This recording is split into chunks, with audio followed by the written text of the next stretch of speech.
If you watched my reintroduction video Monday, you saw that I was doing a series on trusting God through the storm. I've experienced some real storms these last 7 months, and I'm going to be talking to you guys about some of them over the next few weeks.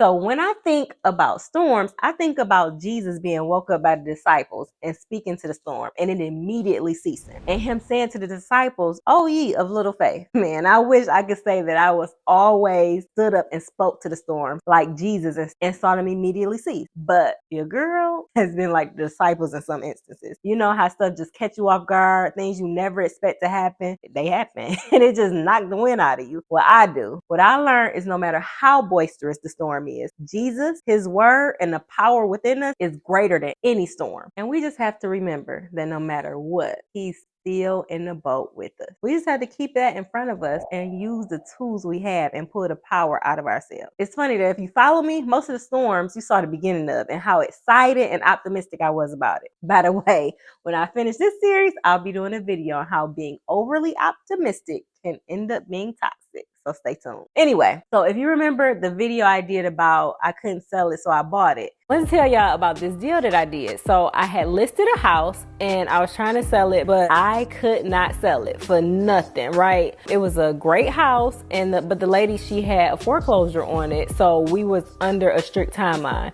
right? And I thought it would have sold, right?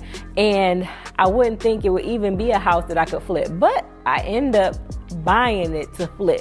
So let me tell you a little bit about it. So the house, the reason it wouldn't sell initially is because it was like, red paint, and it was, a lot of decor. It was nice decor, but it was a lot of it. And the culture of the decor, it was people that weren't of the same culture coming in looking at the property. So they were like, this looks like a museum. So they just were turned off by the property. And it was like, when I tell you, we had over at least 50 showings, right? We had like 30 in the first week. So I just knew that the house would sell, but it didn't.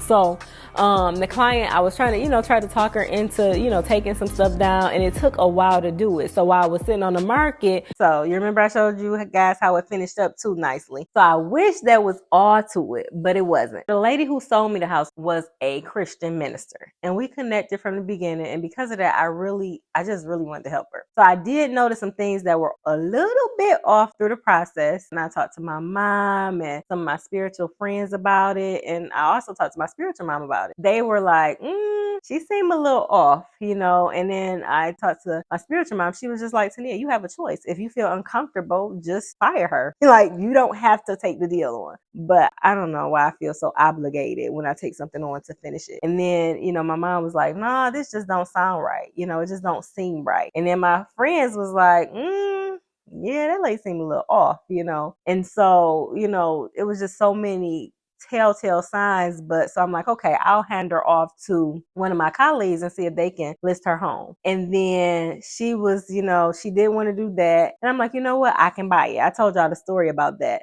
And it just ended up, it just didn't end up right. The problem was that I ended up going with my heart instead of wisdom. And that always gets me in trouble.